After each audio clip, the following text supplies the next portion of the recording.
agenciadepodcast.com.br. Esse podcast é um oferecimento de Janssen, farmacêutica da Johnson & Johnson.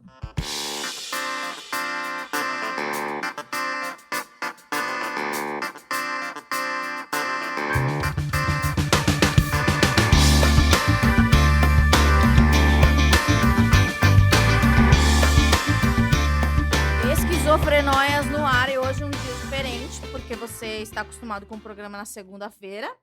Mas hoje é quinta-feira, dia 10 de outubro, Dia Internacional da Saúde Mental. Então, eu acho que todo mundo deve comemorar esse dia, porque mesmo que você não sofra, você não tenha um diagnóstico, você tem alguém perto de você com um diagnóstico, ou, infelizmente, devo dizer, você pode ainda não saber, porque é uma coisa que parece ser muito nova, não é muito novo, mas é uma coisa que não está muito no nosso dia a dia. E foi assim que surgiu o Esquizofrenóias, para fazer com que a gente trate da saúde mental como a gente trata de diabetes, ou asma, ou essas outras doenças que a gente pode dizer, que a gente pode palpar ou ver num exame assim, né? Esquizofrenóias, esse nome do programa, eu quis uma coisa impactante e desde faz um ano já que existe o programa, obrigada também, sei lá, eu achei que não fosse durar um ano, porque eu achei que saúde mental não seria um assunto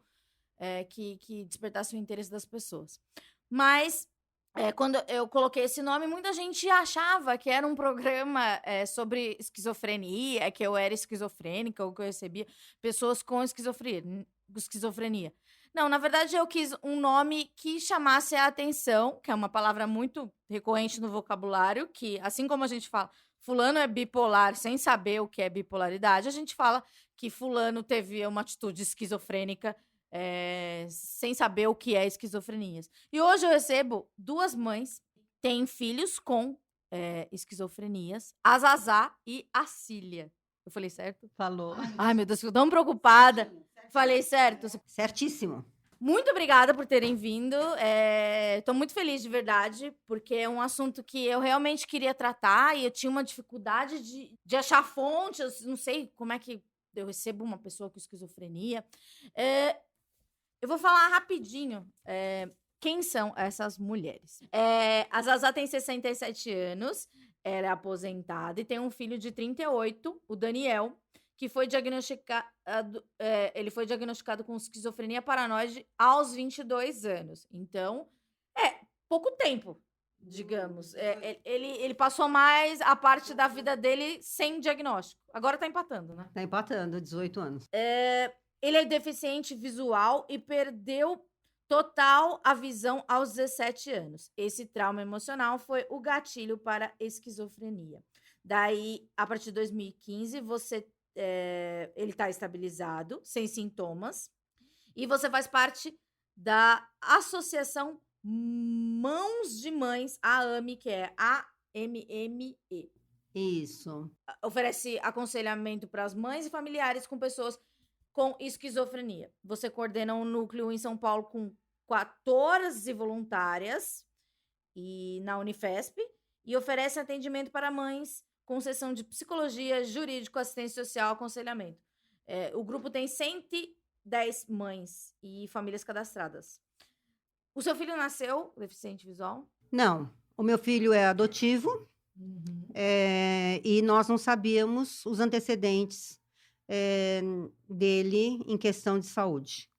Ele foi saudável até os 16 anos, mais ou menos, quando ele começou a ter problemas de visão, uma certa dificuldade com a visão noturna. Nós começamos a investigar, investigação naquela época, 1999, de 98 para 99 era um pouco mais não tão avançada. E nós chegamos em 99 ao diagnóstico através da Unifesp, do Instituto da Visão, com a doutora Juliana Salum, doutor Michel Fará, que são os retinólogos, né, do Instituto da Visão, no diagnóstico de retinose pigmentar.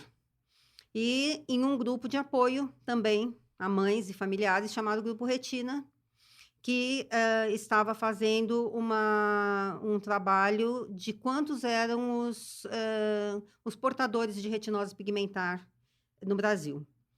E eu tive muito apoio desse grupo, mas mesmo assim, o Daniel foi para os institutos, foi para o Laramara, foi para o Dorina Novil, mas ele estava em tratamento, essa foi a minha sorte, né? A nossa sorte, nossa família.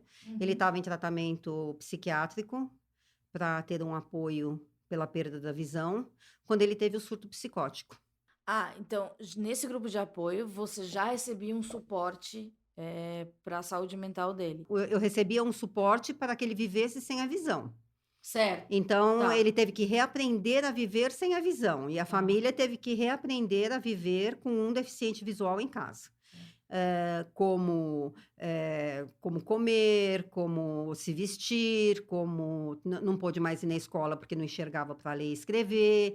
Então, tudo isso foi causando um estresse nele, um estresse emocional muito forte, que terminou no surto psicótico. Mas, então, ele já estava... O surto psicótico é um episódio isolado ou é uma sequência de episódios? É um belo dia ou é uma sequência de mudança de comportamento? No caso do Daniel, foi uma somatória de eventos que nós começamos a perceber nele, que não era do comportamento normal dele. Ele sempre foi um menino muito tranquilão, bonachão, e ele começou a ter pesadelos, dores de cabeça, insônia, um comportamento meio estranho. Ele começou a sentir que as pessoas não confiavam nas pessoas. Mania de perseguição? Isso, mania de perseguição. E isso foi tudo ficando muito mais forte. E ele estava com um bom psiquiatra em adolescentes. Eu tive muita sorte, porque nosso plano de saúde cobria esse tratamento. E nós começamos a perceber que tinha alguma coisa errada no comportamento dele. Então, quando ele teve o surto psicótico, que ele ficou fora da realidade, ele teve delírios místicos, que é um sintoma da esquizofrenia paranoide.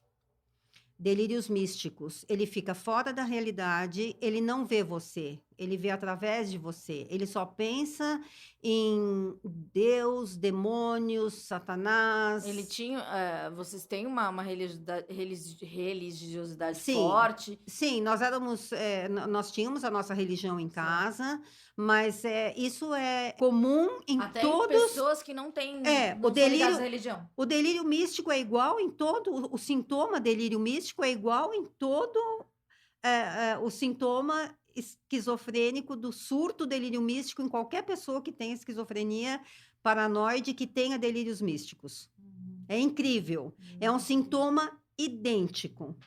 Porque isso é cultural, né? Está inserido na sociedade todos esses conceitos. É incrível como é igual o sintoma. Então, no nosso grupo, na AME, a gente vê as mães dizendo: é inacreditável como o sintoma do meu filho aqui no interior do Amazonas é igualzinho o sintoma do filho da Zazá em São Paulo. Por isso a importância desses grupos de apoio. Exatamente. Naquela época, você falou 99, não existia internet direito. Não era 99. 99 ele perdeu a visão. Tá. O surto psicótico foi em 2002. Mesmo assim, grupos de WhatsApp, de Facebook, não era uma coisa super popular. Não tinha. Como é que vocês montavam essas redes de apoio? Não, nós não tínhamos rede de apoio naquela época. O que eu Era todo mundo sozinho. O que eu tive muita sorte, foi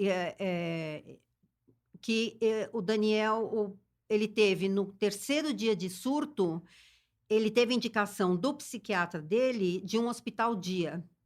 Tá. Um hospital dia maravilhoso, que trouxe... Que é aquele hospital que você fica durante o dia... E vai embora para casa à noite. Tá. Porque eu não queria um hospital tradicional onde o Daniel ficasse afastado da família e perdesse o vínculo com a família. Mas às vezes é necessário, você acha? Às vezes é necessário. Se o paciente for violento, agressivo, você tem que deixar no hospital, né? E o Daniel não tinha nada disso. Ele ficava numa cadeira sentado e falando. Você conversava com ele, mas ele via através de você. Ele não via você. Ele via os pensamentos dele e o que ele ouvia. E o diagnóstico? Ele já estava com um psiquiatra? Demorou muito tempo para... Sim, 4 meses e meio. 4 meses. 4 meses Daí e meio. tinha a confusão de diagnóstico. Ah, ele pode ser isso, pode ser aquilo. Pode ser qualquer tipo de transtorno, né? E depois de 4 meses e meio, que se chama anamnese, que é o comportamento, que é a análise do comportamento do paciente, Tá. é dado o diagnóstico. Então, às vezes, é muito complicado você ir a um psiquiatra uma vez e o psiquiatra dizer assim para você: você tem esquizofrenia. Aham. Como que ele pode afirmar que você tem esquizofrenia numa única consulta? Muito difícil. Ele tem que analisar antecedentes daquele paciente. O meu filho, ele ficou no hospital das 9 da manhã às 4 da tarde, sendo avaliado pelo psiquiatra, por terapeutas, por psicólogos, e o diagnóstico dele demorou 4 meses e meio para sair. E mesmo assim, o diagnóstico não é você bater um carimbo e dizer, é uma doença mental. É o que a gente sempre fala aqui, você não é o seu diagnóstico. Eu já fui diagnosticada como ansiosa, depressiva, não sei o quê. Eu não vou colocar um carimbo na minha cabeça. Rótulo. Depressão. Você não é um rótulo, você não é a esquizofrenia, você está com esquizofrenia. Uhum. Agora, a esquizofrenia não tem cura. Então, o que acontece? Você é tratado os sintomas. Agora eu vou apresentar a Cília. Ela tem 56 anos, não perguntei se posso falar também. Mas é lindona. Linda, que cabelo. Eu queria ter cabelo. As duas têm o cabelo dos sonhos. Vou tirar até foto pra pegar de referência daqui uns 20 anos. Você tem um filho que foi diagnosticado, o Arthur, em 2018. Ele tem 23 anos. Após passar no vestibular da USP.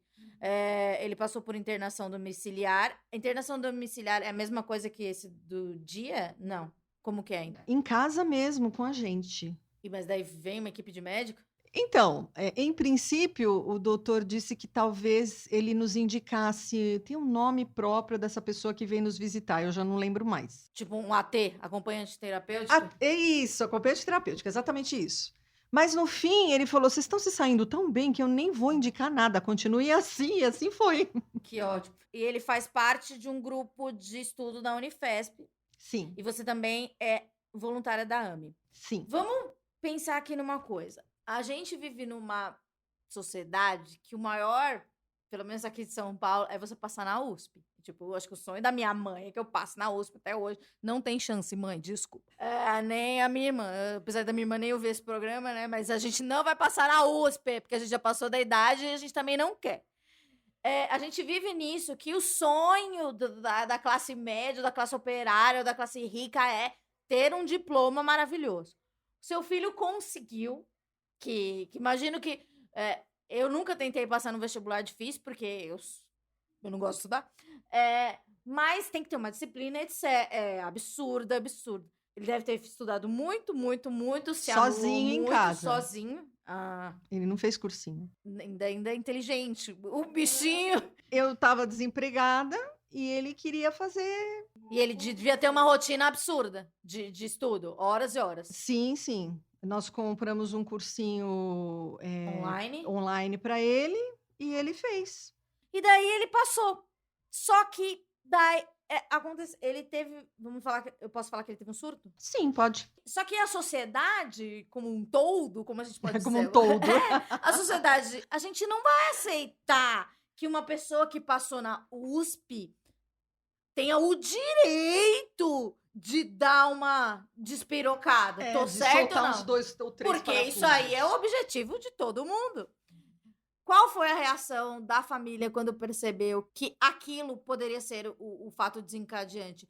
Porque, que nem seu filho, ele perdeu a visão, é uma coisa traumática, a gente consegue assimilar de maneira... perdeu a visão. Um gatilho. Mas, meu Deus, ele teve o que ele sempre sonhou e foi um gatilho. Não é bem assim. Hoje a gente olha para trás e você vê a esquizofrenia lá. A gente é que não via. Tá. Então entende? Então, tem os indícios, assim... Eu vejo hoje, a gente vai tentando ler e saber mais sobre a doença e querer saber de sintomas, como é que isso acontece, como é que isso vem na vida da pessoa. E hoje eu olho pro Arthur lá pequenininho, eu já vi casos, porque Eu já li, né, documentos, relatórios médicos que contam, né, o que pode ter acontecido na infância. E eu vi o meu filho ali, teve um perfeito, era a cara do meu filho aquilo. Mas Como já ele tinha era quando alguém na sua pequeno. família? Não tem histórico de doença mental. A única doença mental mais próxima que eu conheci era a avó dele, a avó paterna. Ela teve Alzheimer. Tá. E hoje em dia, né, eu olho para trás assim e eu vejo que o avô paterno dele, eu tenho certeza que ele era bipolar. Mas a gente não tinha esses diagnósticos, né, há 30, 20 anos atrás. Claro. Não existia isso.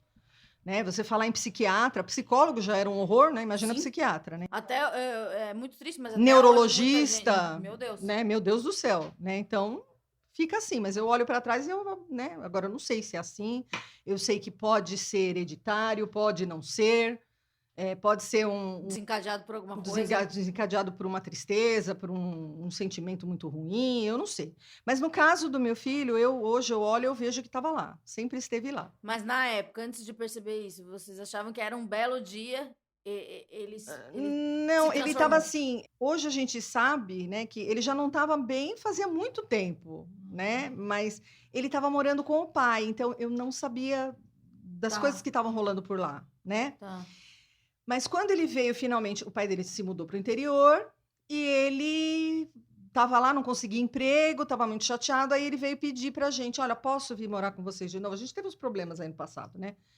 Falou: ok, a gente vai botar umas condições para você, mas você pode. Mas aí vai ter que estudar, trabalhar, tudo bem para você? Não, beleza, eu tento. Então vamos lá. E aí que ele começou com essa história: não, eu vou estudar porque eu quero fazer educação física voltada para a saúde, né?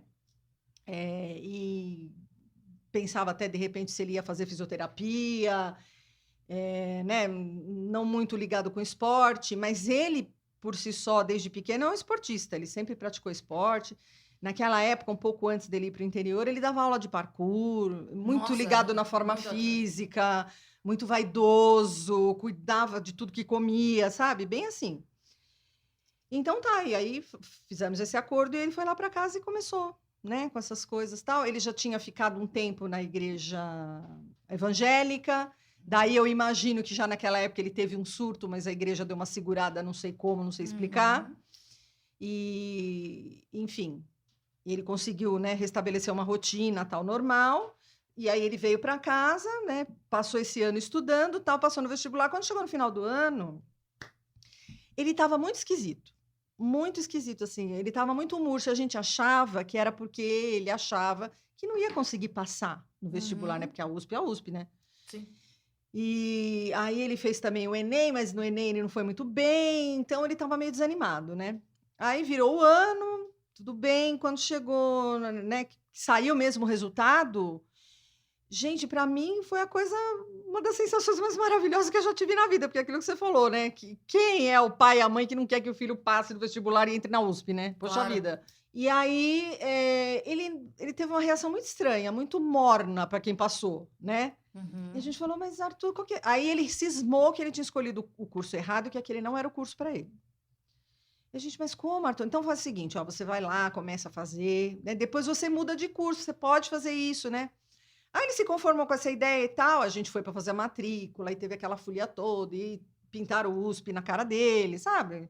Aquelas coisas, né, Da tradição, do rito. da tradição aqui, ó.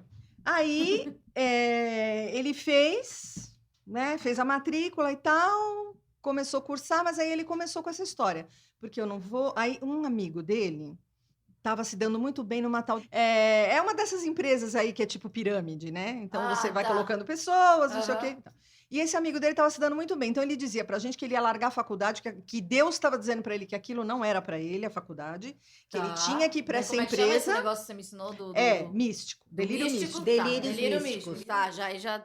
Tá. Ele já começou daí. Vozes, né? Porque o pessoal evangélico tem muito essa mania de falar com Deus. Se bem que ele não estava mais na igreja, ele viu um monte de coisa que ele não concordava na igreja, ele saiu, né? Mas ele tinha sempre esse negócio de Deus e falar com Deus. Então, normal, qualquer pessoa tem esse discurso, não precisa estar com alguma doença mental Mas aflorada, né? eles ouvem vozes Ouve. o tempo todo? O tempo todo. Durante a crise ou agora que eles estão bem? Mesmo durante- agora. Mesmo agora. Agora uma pergunta, porque quando eu falo na minha cabeça, eu ouço a minha voz. É. É outra pessoa que fala? Não, é outra pessoa que fala. E sempre pejorativamente. Eu não sei muito bem dizer. Tem vozes que são bondosas. Eu já vi casos de gente que a voz é legal com eles, eu não sei. Né? No caso do meu filho, tem dia que é legal, E tem dia visões? que... Visões Não, tem? visão não. Ou é lenda? É lenda, né? Não, não. Não, tem que não, ver. O Daniel tinha visões. Vê perfeitamente. Vê perfeitamente.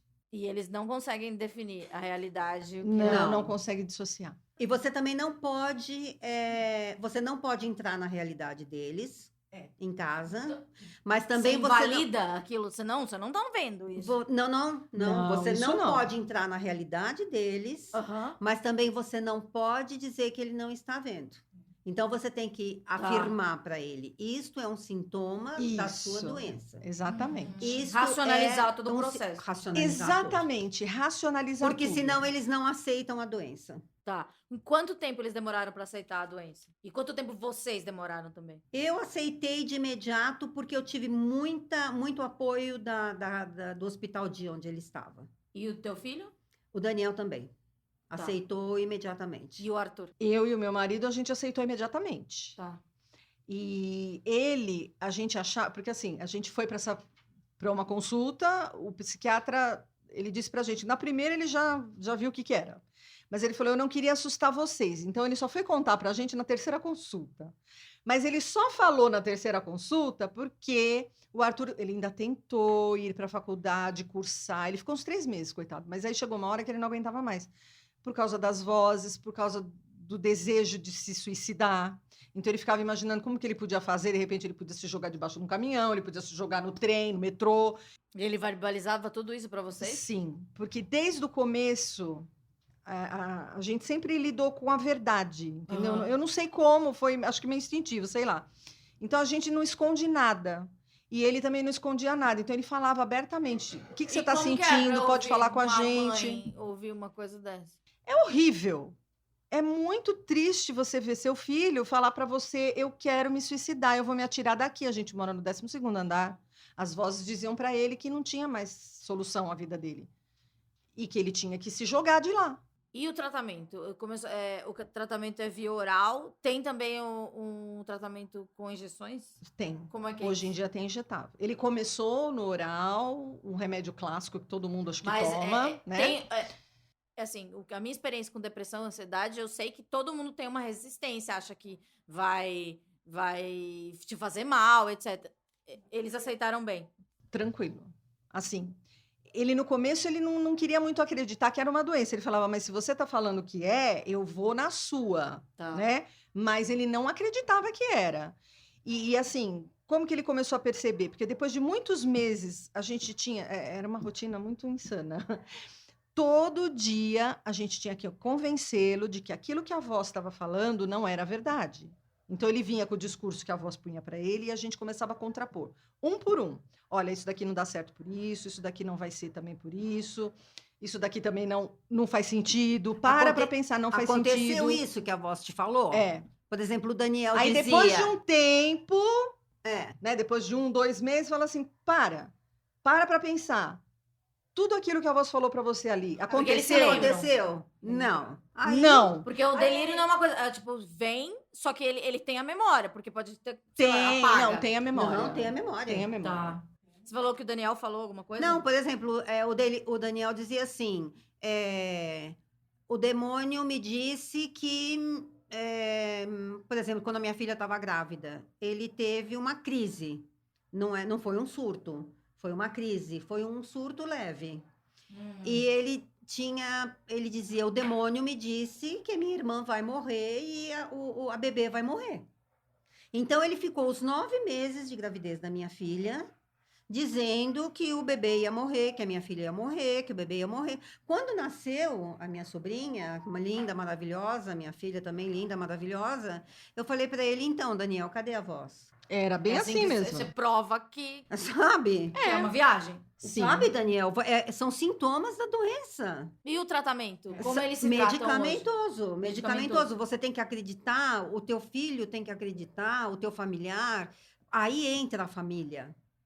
Aí entra a aceitação da família, Claro. porque se a família não aceita, como muitos casos, talvez 80% dos casos, se a família não aceita que o familiar tenha doença, como que o familiar vai aceitar que tenha doença e precisa tomar remédio?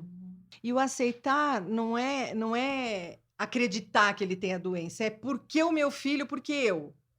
Então, eu vou descobrir algum caminho, que isso não é esquizofrenia, é alguma outra coisa. Você entendeu? É uma negação, né, na Ninguém verdade. quer. Eu não queria que meu filho perdesse a visão. Eu não queria que meu filho tivesse tido um surto psicótico e desenvolvesse uma esquizofrenia que é incurável. Só que eu não tenho outra alternativa a não ser aceitar e tratar.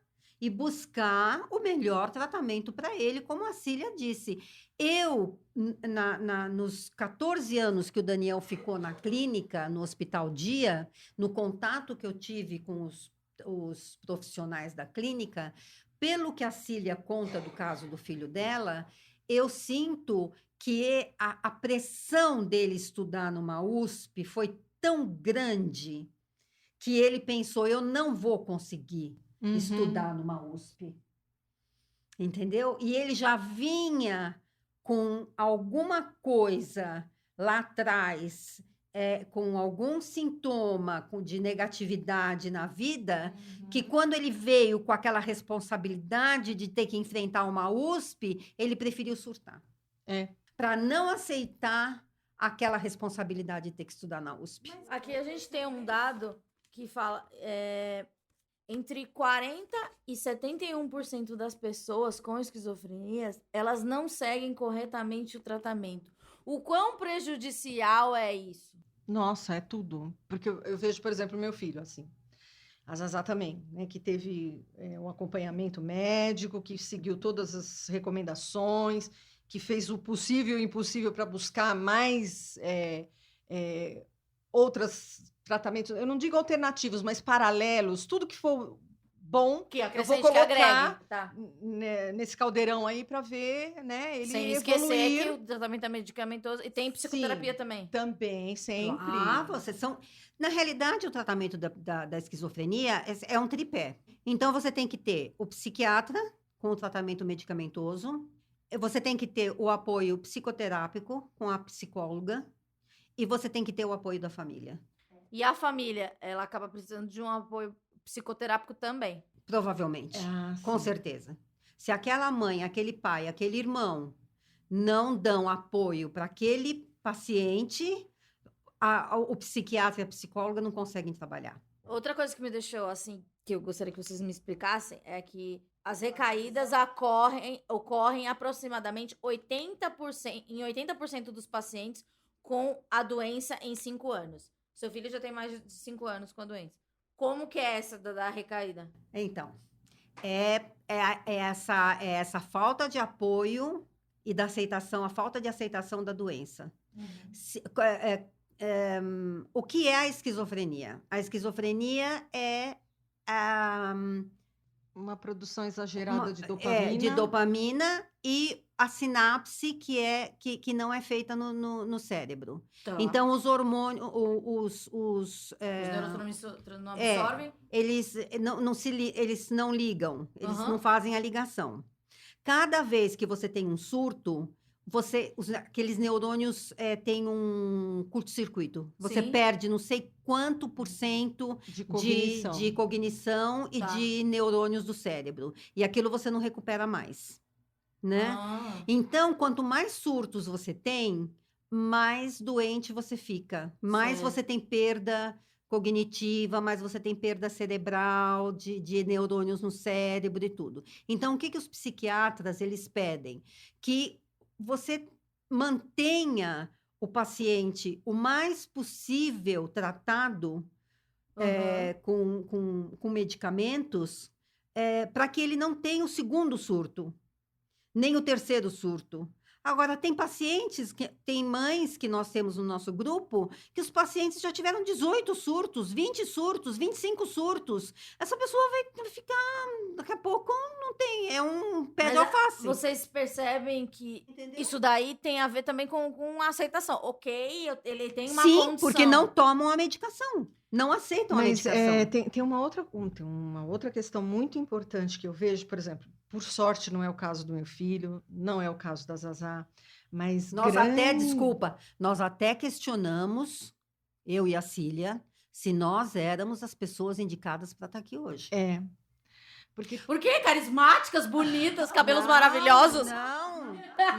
não é por isso Nós não. temos mães. A nossa história é até feliz. Nós temos mães no grupo. Mas é importante a gente. Mas a ideia do programa é você trazer histórias felizes para incentivar as pessoas que passam por uma tá. situação parecida e falam assim: tá, Ótimo, então, com obrigada. disciplina. Porque nós temos mães no grupo com histórias terríveis. Temos uma irmã que cuida de um irmão com 53 anos que não toma remédio. E aquela irmã cuida daquele irmão com uma dificuldade tremenda. Assim como tem mães que cuidam A maioria de filhos. é de mães, mas a gente tem pais, a gente tem irmãos. A gente tem marido, tem esposa. E a grande maioria não se trata, não toma remédio. Eu não sei qual dos sintomas da doença é esse, que eles desconfiam de tudo, de todos, eles não aceitam medicação. Acha que a medicação é veneno. E aí começa a surtar, e aí você não tem uma rede pública para receber esse paciente. Aqui outra, 93% dos cuidadores deixa de realizar atividades do dia a dia com alguma frequência. Como é que é a vida de vocês? Eu tenho um particular nesse que eu acho para dizer. Por favor. Quando o meu filho teve, o primeiro surto, eu já estava desempregada. Tá. E quando eu fiquei desempregada, a minha irmã também estava muito doente, com câncer, muito adoentada, ela estava numa fase difícil, e eu e meu marido, a gente chegou à conclusão que eu ia ficar quieta no meu canto lá para poder cuidar da minha irmã. E por fim, quando ela já estava numa fase terminal, veio o diagnóstico do meu filho. E aí é que eu não ia voltar mesmo para o trabalho. Então, por muito tempo, eu achava que isso foi um empecilho na minha vida, mas hoje, passado um ano, porque meu filho foi diagnosticado em fevereiro do ano passado. Por isso que eu te digo, é muito recente. Mas hoje eu vejo, inicialmente o médico falou, o seu filho tem que ser internado. Olha, eu estou sem emprego, então meu filho não tem plano médico. Ah, mas tem um hospital público pertinho de casa do Mandaqui, lá, né, que é o hospital público. Minha mãe já quis me levar para lá. Tem área psiquiátrica. Ai, do né? que você escapou, hein? Obrigado, Deus me salvou. Uma referência, né? Eu não sei, gente, eu não tenho nenhum subsídio para dizer o que eu vou dizer aqui, mas foi um feeling de mãe. E de pai também, né? Porque o meu marido, ele não é pai do Arthur, mas ele é mais do que um pai. Então, nós chegamos à conclusão, conversamos, falando, não, nós não vamos internar o Arthur. Por quê? Porque se no hospital público a situação está terrível para pessoas que não têm nenhuma deficiência mental e estão lá tendo que se virar e cuidar, a pessoa pode falar, pode reclamar, você imagina uma pessoa que está em surto, que vai ficar jogada lá, sabe Deus onde, que eu não vou estar olhando. Mas falei, é bom doutor, a gente lembrar que tem casos que são necessários. Não, sim, mas não era o caso dele. Então ele falou, então Ele vamos tinha uma estrutura fazer... familiar, etc. Sim, não, mas aí o Arthur, digamos assim, ele estava manso, né? O problema dele ainda era, né, de pensamentos, de vozes e tal. Então ele falou assim, então vamos fazer essa internação domiciliar. E aí era 24 horas por dia de olho nele, a gente se revezava para Mas com dormir. certeza você teve que assinar termos de responsabilidade por ele, porque eu tive que assinar. Eu tive que assinar, porque o Daniel nunca teve ideias suicidas, né? Mas eu tive que assinar, eu e o pai tivemos que assinar termos de responsabilidade, de tirar, por exemplo, tudo que era possível dele se ferir ou ferir alguém de casa, como faca, corda, qualquer coisa, porque ele às vezes ouvia vozes assim, por exemplo, mãe, cadê a furadeira? A voz está me pedindo para ligar a furadeira e furar a sua barriga. Que eles querem que eu fure a sua barriga. Ele fala que tem uma voz mesmo. A voz está mandando. Há uma voz mesmo. A voz está mandando eu matar a Pupi, a cachorra dele. Meu senhor. Eu tenho que matar a Pupi, tenho que pegar uma faca. Onde tá a faca? Tem faca, uma faca afiada para eu abrir a barriga dela? Tem uma faca. E não tinha, porque tudo que ele pudesse se ferir estava guardado dentro do meu quarto, trancado a chave e a chave no meu pescoço. Assim como eu imagino que a administração dos medicamentos também é feita por tudo vocês. Assim, Sim, tudo, exatamente, tudo. Por isso que por isso daí tem esse dado, né? 93% das pessoas acabam diminuindo, sei lá, o trabalho normal pra cuidar do filho, porque é uma dedicação. Não, então, mas é isso que eu te falo. Nós nos olhamos e falamos, bom, não vamos interná-lo, a gente vai cuidar, né? 24 horas por dia de olho nele, ele nunca, mas nunca, nada, nenhuma palavra sobre ferir qualquer pessoa. A única coisa que ele queria ou era viver na rua, virar um andarilho, um mendigo, ou se atirar lá do 12º andar, era tudo que ele dizia. Então a gente Até ficou... que ele fugiu, né? mas isso aí foi Fugiu. calma. Desculpa, eu dei risada. Desculpa. Até que ele fugiu.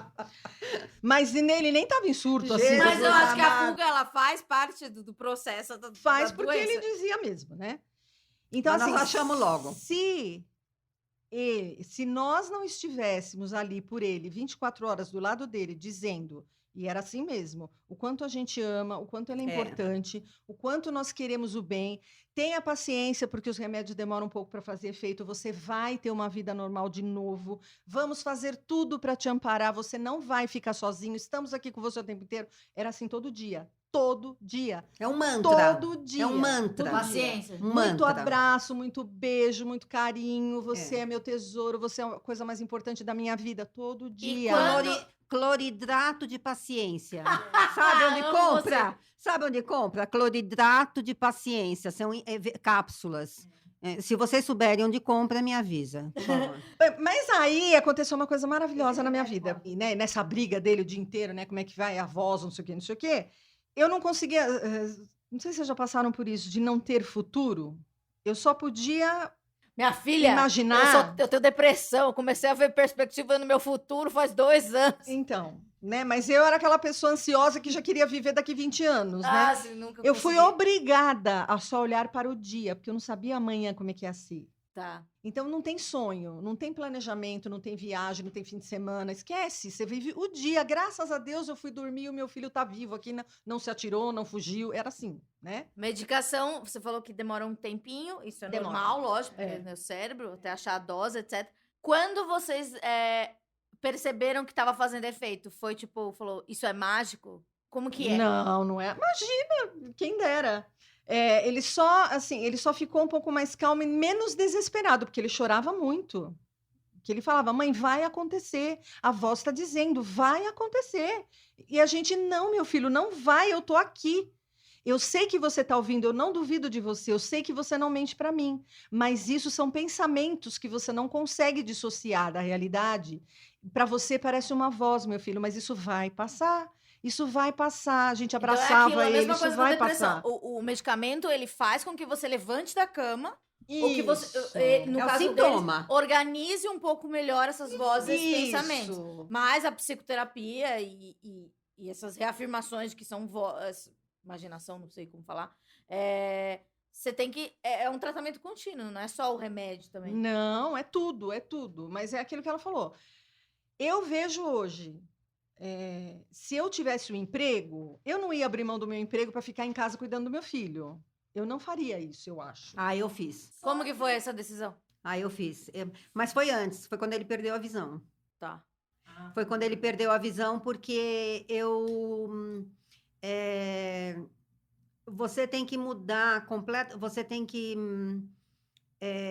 Ninguém cuida do seu filho como você. Não, exatamente. Ninguém. Você pode colocar a melhor babá do mundo, a melhor pessoa A melhor do mundo, enfermeira. a melhor enfermeira do mundo. Ninguém vai ter a paciência que você tem, ou a autoridade que você tem, ou saber o momento certo de você acionar os controles do seu filho do que você. E olha, Você meu tem a filho história é dele na filho mão. adotivo, né? Não é como dizem, né? Filho adotivo, é diferente. Não é. Não é diferente, Não é, mesma coisa. É igualzinho. Aqui fala que 78% das mulheres, das pessoas que cuidam, são 78% mulheres, em média 43 anos. Vocês são Isso. parte da estatística. Estatística, E é sempre uma pessoa com um grau de parentesco. Tem gente, assim, muito do dom da bondade que ajuda pessoas aleatórias nesse grupo de pessoas, de mães, assim. Uma pessoa que não tem o grau do parentesco, assim, que quer ajudar. É difícil. É difícil. Porque você tem que ter uma motivação pessoal. No né? nosso, Não, no tem que nosso ter muita grupo- intimidade com o É. paciente, eu acho, para você poder efetivamente pôr a mão na massa. É difícil. Principalmente no caso da esquizofrenia, quando a pessoa está em surto,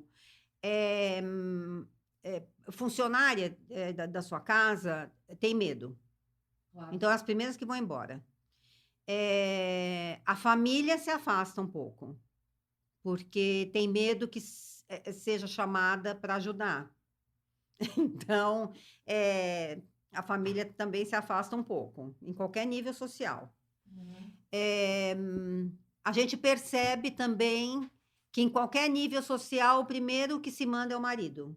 O pai vai embora de casa. Não aceita aquele filho. Ou fica em casa, mas não aceita aquele filho. Aquele filho não é doente, mas aquele filho é vagabundo, aquele filho é preguiçoso, aquele filho não tem doença nenhuma, ele está enganando a mãe, é manha. Rola isso? Muito. No começo da doença, nos primeiros... porque a tal da avolição, que é um dos sintomas da esquizofrenia, a pessoa ela não tem coragem de levantar da cama nem depressão, para tomar uma água, nem para tomar banho. para nada. Custa muito levantar da cama, se movimentar. Preguiça. Teu filho é preguiçoso. Vagabundagem. Vagabundagem. Teu filho é preguiçoso. Teu filho isso, teu filho aquilo. Você entendeu? Então, é difícil você conseguir ajuda. Então, quem é que vai cuidar daquele filho? A mãe. Entendeu? Uma tia, às vezes, nós temos casos no grupo de mães que tem, às vezes, uma tia que ajuda, uma avó. Sempre uma mulher também. Sempre uma mulher. Na grande maioria dos casos, as mulheres são as que ficam com o pacote de presente ali. Que ajudam. Quando seu filho começou o tratamento, o que você sentiu, assim, da melhora? Quando a medicação começou a fazer efeito e ele saiu do surto, né? Que foi mais ou menos uns 5 meses depois. Quanto tempo dura um surto? Depende. Pode Varia demorar 1 mês, 2 meses, ou pode demorar 4 meses, ou pode demorar 2 dias. Mas eu não acredito em surto de 2, 3 dias. Daí seria uma crise. Seria uma crise, eu acho. Os médicos, hoje em dia, eles não querem mais usar a palavra surto. Eles acham que surto é muito pejorativo. Eles querem usar crise, né? Mas eu uso surto mesmo, porque quando está em surto mesmo. Né? Mas daí, o negócio é pesado. O primeiro surto dele, quando diminuiu, você conseguiu... Volta umas características que ele perdeu? Como que é? Nunca mais eles vão ser os mesmos. É uma outra pessoa que nasce. É um renascimento de uma outra pessoa, né? Outra pessoa. Ele sempre vai ter aquele pé atrás, ele sempre vai ter medo de ter aquele sintoma de novo, ele vai ser uma pessoa mais... não digo medrosa, assim. Reservada. Até porque eu imagino que eles se exponham muito durante as crises. Então, o meu filho, por exemplo, ele ficou no hospital dia, ele gostava demais de lá. Você falou que ele ficou com 14 anos. Ele recebeu alta? Ele não precisou ficar 14 anos, ele quis ficar, né? Ele gostava demais de lá e como a deficiência visual dificultava muito a mobilidade dele para ele ir de um lugar para outro, para ir para o psiquiatra que era em frente ao Iguatemi, a psicóloga era em Perdizes, terapeuta era na Vila Mariana. Então, o que nós decidimos? O plano de saúde pagava, então nós decidimos fazer tudo na clínica, no Hospital Dia. E ele gostava demais de lá, porque era uma casa, como uma casa, tinha 70 pacientes de todas as idades, com vários transtornos, inclusive adictos, em tratamento. Jovens maravilhosos, mas que estavam em tratamento. E ele gostava demais de lá. Tinha oficina de rádio, de TV, eles faziam passeios, viagens, e tinha festa, cada 2 meses tinha festa. Ele gostava demais de lá. Aí ele resolveu, em 2009, fazer vestibular. Em 2008 ele estava bem, ele estava tratando só os sintomas, estava estabilizado. Quis fazer vestibular. O que é um sintoma de uma doença estável, assim? Ele não tinha mais, ele quase não ouvia vozes, muito raramente. Dormia bem, comia bem, conversava bem, ia em festas, se relacionava bem com as pessoas. Não tinha os sintomas da esquizofrenia, né?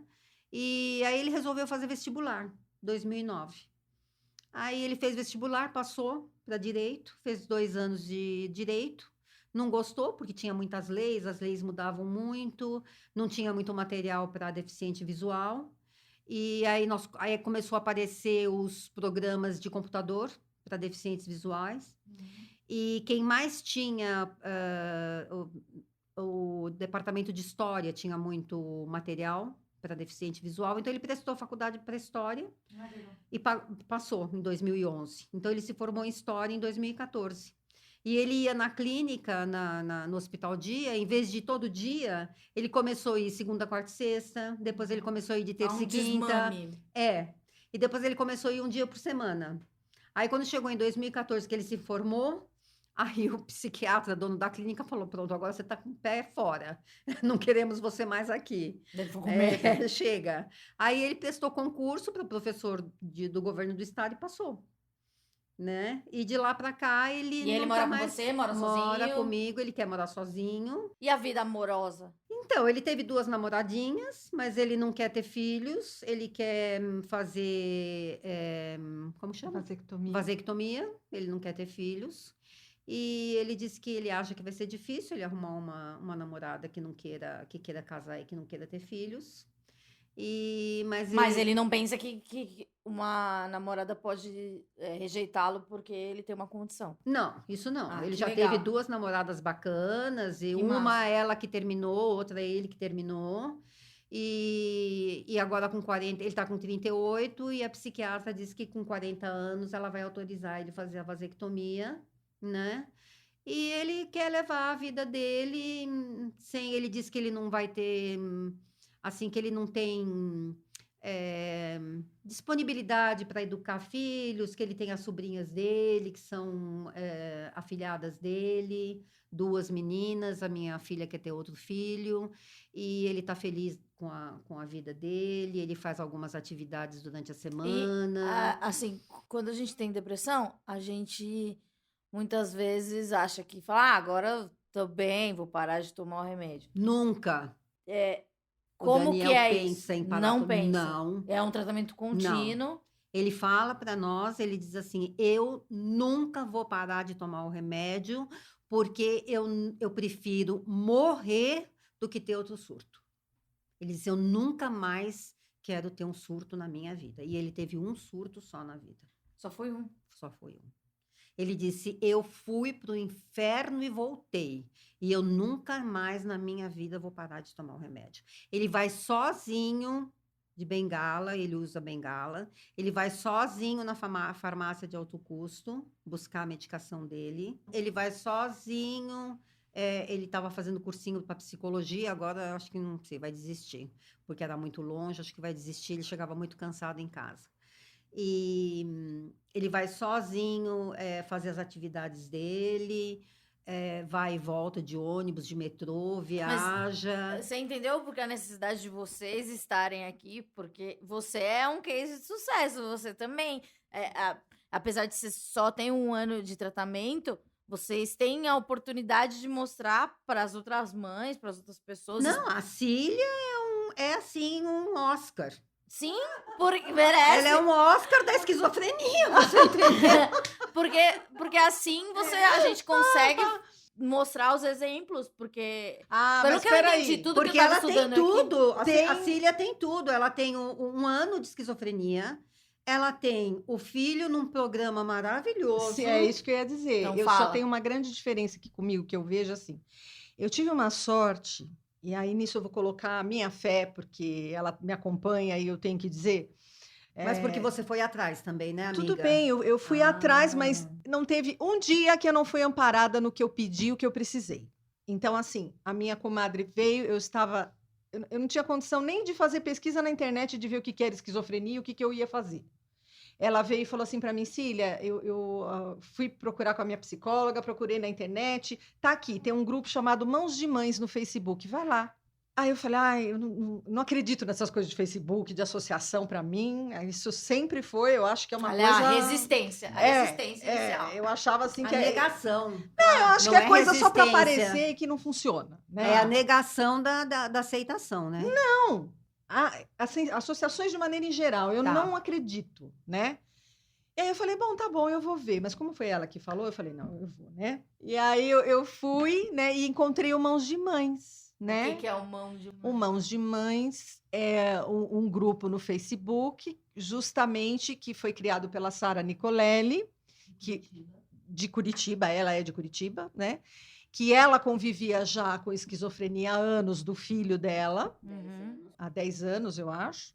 Ela criou esse grupo em 2012, ela começou a fazer vídeos, né, a respeito da esquizofrenia, do que se passava com o filho dela e tal.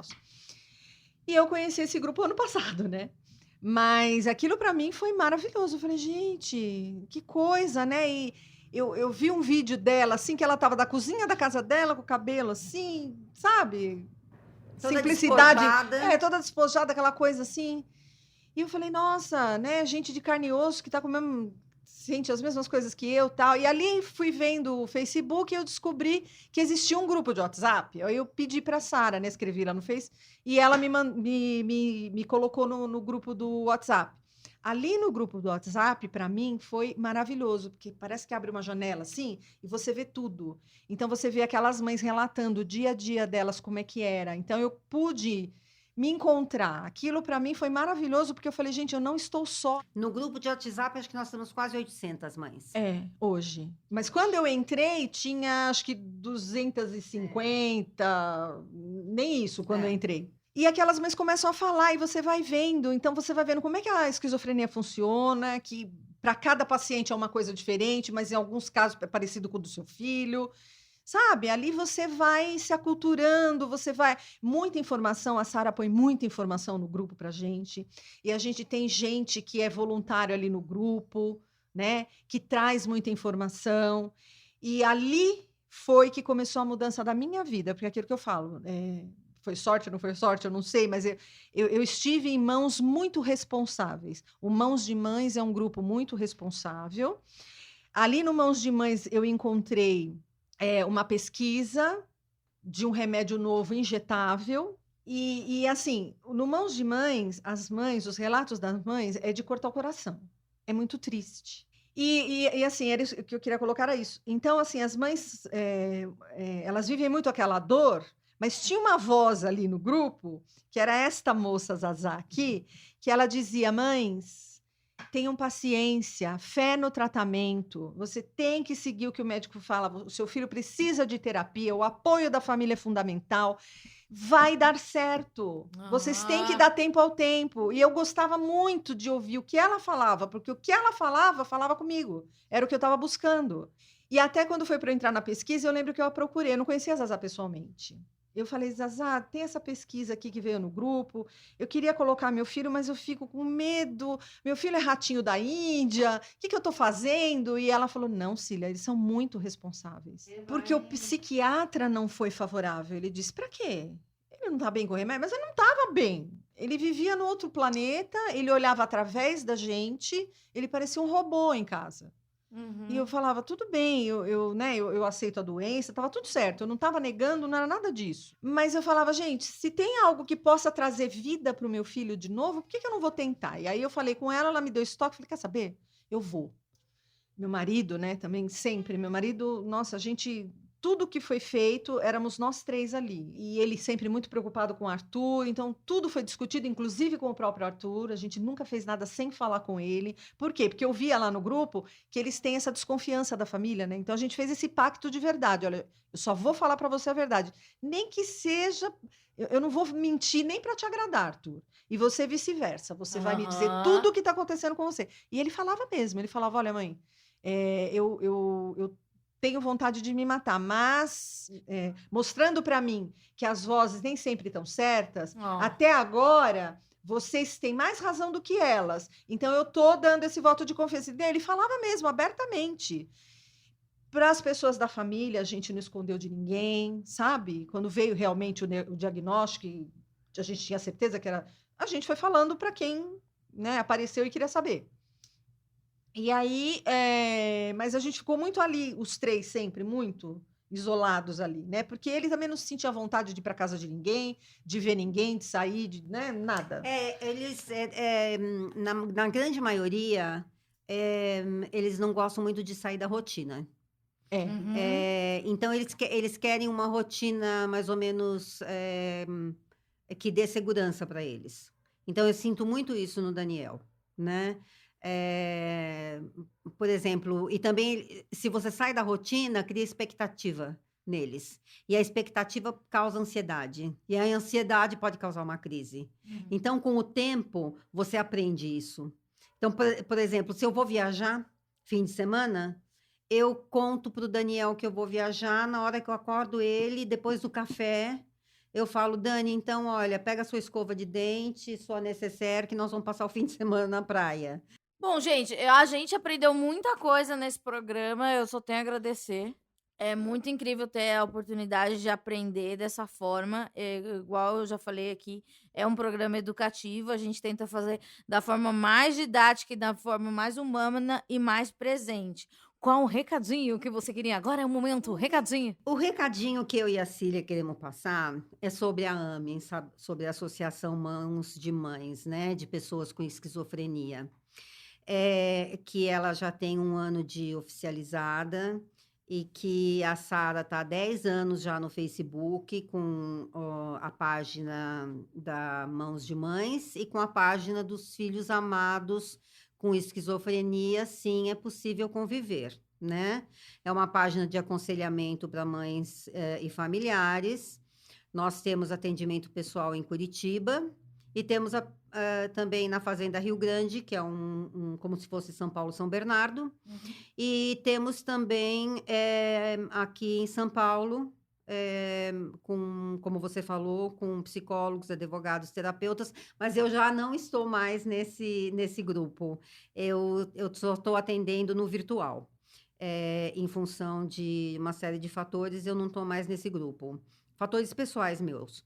E nós temos leis municipais. A Sara, ela foi pioneira em lançar leis municipais da pessoa com esquizofrenia. Então, São Paulo já tem, Curitiba, São Paulo, Palhoça, São José em Santa Catarina, Goiânia, já tem a sua lei municipal da semana da pessoa com esquizofrenia e o dia da pessoa com esquizofrenia, que é 24 de maio.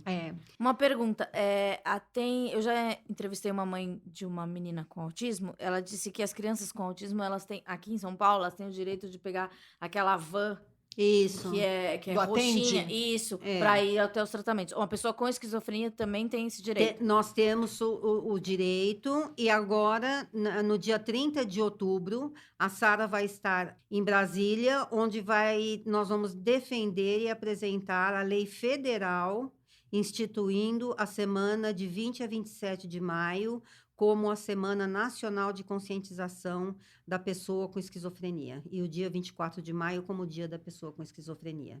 E, através dessa lei federal, as pessoas com esquizofrenia vão poder ter muitos direitos, né? Porque o que a gente tenta é uma rede de atenção à esquizofrenia, né? A gente já tem um projeto de lei na Câmara Municipal, tem um agora que está sendo levado também na LESP, também nós temos um projeto a nível estadual e agora a nível federal com o senador Arnes. Aqui em São Paulo queremos agradecer muito o vereador Natalini, né? Em e a Valéria, a deputada Valéria Bolsonaro a nível estadual também, que está levando esse projeto. São pessoas que estão na causa, né? Da saúde mental.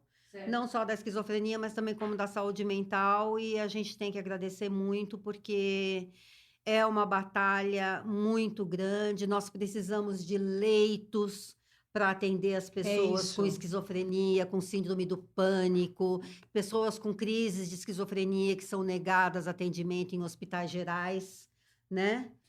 Então, nós precisamos dessas leis federais para ter direito, né? E agora, para dar um quentinho no nosso coração, Oba! Cília, que você falou que ela é um case de sucesso, merece ela é um Oscar. Um Oscar da esquizofrenia. O filho dela teve uma crise há 1 ano e ele já voltou a trabalhar. Então, tem um programa... Tem um programa lá da Unifesp, do Proesc, que chama-se Inserir. E é isso que eu te disse. Quando a pessoa ela cai em mãos responsáveis, que realmente estão preocupadas com um tratamento, que a pessoa volte à vida normal e tratam isso com seriedade, é possível conviver com a esquizofrenia. Então, meu filho teve acesso a essa pesquisa, esse remédio mudou a nossa vida. Mudou a nossa vida. Então, nunca mais questione a importância de vocês estarem aqui ou qualquer outro lugar. É só isso que eu te peço. Isso. Obrigada. Vocês são maravilhosos. Obrigada a você. A gente tá... O Esquizofrenóia está de férias, mas a gente voltou. Voltamos agora... a gente voltou nesse ato, né? Pra celebrar o Dia da Saúde Mental, com esse episódio tão bonito. A gente volta... em novembro, com episódios semanais. Obrigada, Sara Nicolelli. Sem você, nada disso seria possível. A dama da esquizofrenia isso no mesmo, Brasil. minha divina maravilhosa. Muito obrigada por tudo. Você mudou a vida da minha família. E de todos nós. Muito legal ter o trabalho que eu tenho. Eu tenho sorte. Um beijo pra todo mundo e paz nos estádios.